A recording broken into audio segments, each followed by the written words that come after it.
the spiritual walks. We're finally on a walk together. I wanted to speak about the sense of I, the sense of being, because there seems to be a point in self-inquiry where a lot of confusion arises.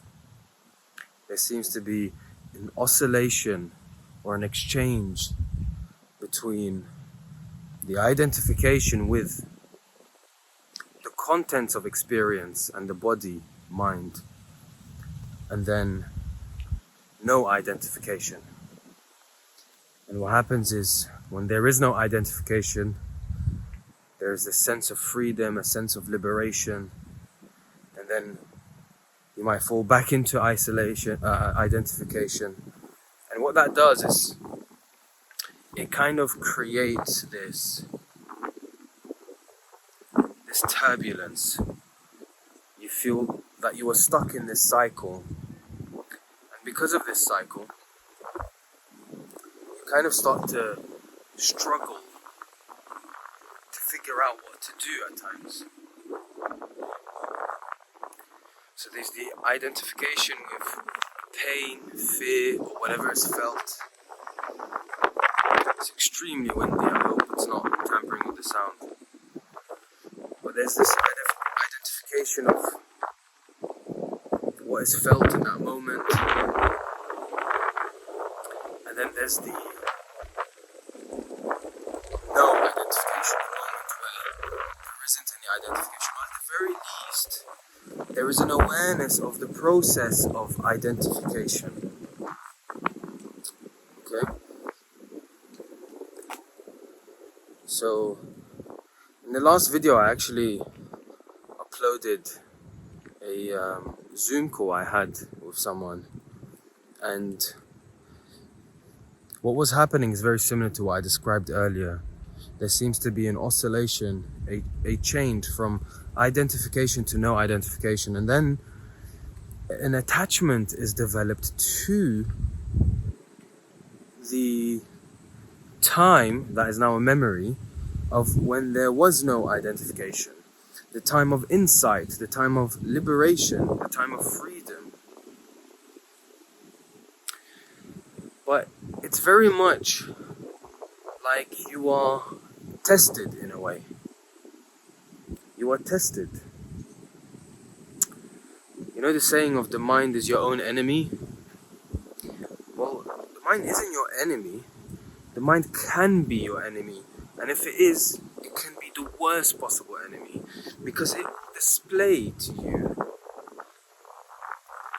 the things, or it will give rise to the things, or will shift the focus and attention to the things that really hit the nerve.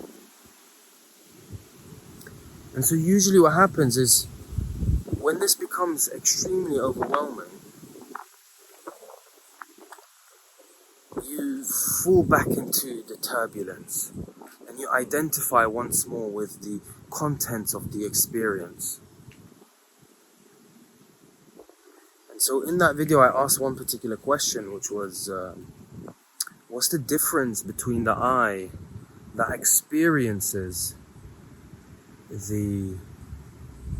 what's the difference between the I in the moments of insight and liberation and the I in the moments of pain and fear?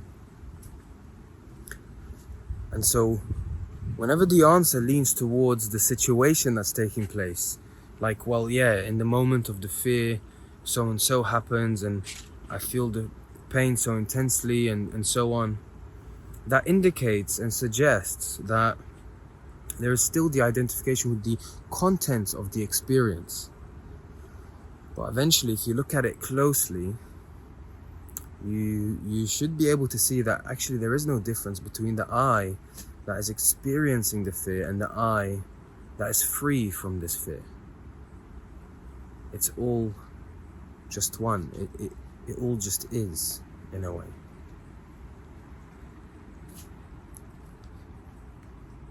And so this is really a beautiful recognition that can be made, because once that is anchored or realized, then you'll be able to see how the mind is actually displaying all these moments and all these situations that really hit a nerve, that bring out the deepest sense of fear, or bring out the deepest sense of previous trauma, or the deepest sense of anxiety of what might or may not happen.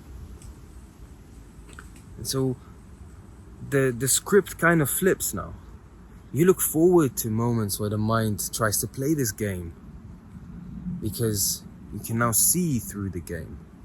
You can see through what the mind is trying to do.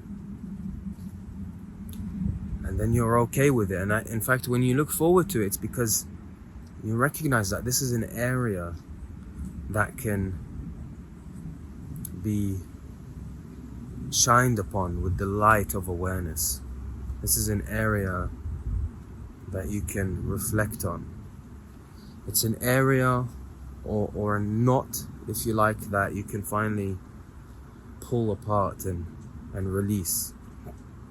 So I just wanted this to be a reminder of the recognition of the unchanging I, the unchanging sense of being, regardless of the experience. And people might say, yeah, but the fear just isn't going, the pain just isn't going. And that's okay. And that's okay. Be in a place where it's okay to experience fear for however long it may be. It could be for eternity. But be in the sense, or rest in the sense of I. In that sense of being. As soon as you recognize that the fear cannot be touched, cannot touch the I or the sense of being, it all just falls away. Don't anticipate the moments where it falls apart. Don't anticipate the moments of absolute freedom. Don't try to anticipate them. Don't, just be here now. What's happening now? Because the mind will try to, plan things and analyze things, and it'll just keep getting yourself stuck in these cycles. And really, the planning and the analyzing, they are all modes of identification in some way. So yeah, I'll conclude that. I hope you've enjoyed this talk, and I really hope that the sound quality isn't too bad with the extreme wind that's taking place. But this is Hassan from the Spiritual Walks, and we are all on a journey towards the truth.